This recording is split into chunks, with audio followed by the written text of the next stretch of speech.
Assalamualaikum warahmatullahi wabarakatuh. Perkenalkan, nama saya Abdul Muin. Saya ingin mempresentasikan tugas final Ulumul Quran, yang mana saya di sini mengambil materi tentang ilmu muhasabah. Yang pertama, definisi ilmu muhasabah. Secara etimologi, muhasabah berasal dari kata nasabah, mengandung arti satu, berdekatan, mirip atau menyerupai. Yang mana berarti muhasabah ini mempunyai arti kesatuan atau yang mirip.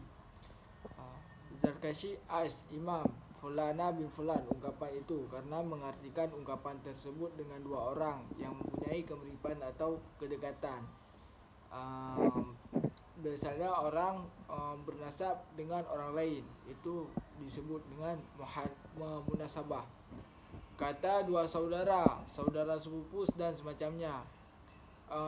Jika keduanya munasabah dalam pengertian saling terkait, maka disebut kerabat atau kerabah. Berarti secara bahasa, muhasabah ini berarti orang yang dekat, baik itu secara kesaudaraan, kekeluargaan, ataupun orang itu berteman.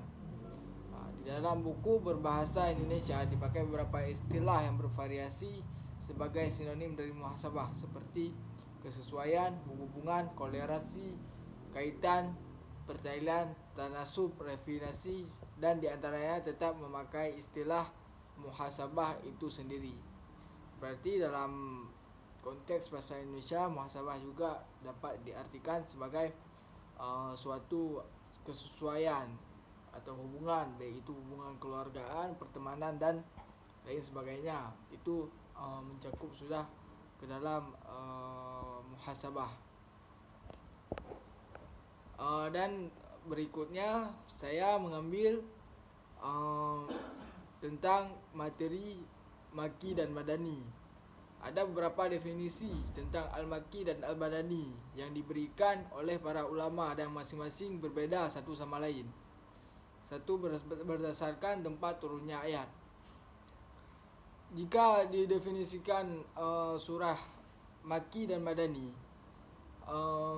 itu adalah berdasarkan suatu tempat. Misalnya ada ayat yang diturunkan di Mekah, maka itu akan disebutkan sebagai surat maki. Dan begitu pun sebaliknya, jika surat tersebut diturunkan di Madinah, maka akan disebut sebagai surah madani. Itu pendapat yang pertama. Yang kedua, berdasarkan khitab atau suruhan dalam surah tersebut. Misalkan akan di Mekah, orang belum beriman, jadi penggunaan nadanya atau seruannya ya ayuhan nasu, karena di situ Nabi belum mengajak kepada fikah atau ibadah yang lebih mendalam, tapi masih mengajak kepada tauhid atau beriman kepada Allah Subhanahu wa taala. Yang contohnya ya ayuhan nasu ubudu rabbakumul ladzi khalaqakum walladzina min qablikum la'allakum tattaqun. Dan contoh surah madani ya ayyuhalladzina amanu kutiba alaikumusiyam. Di situ sudah Nabi sudah menyuruhkan puasa, yang mana orang Madinah setelah hijrah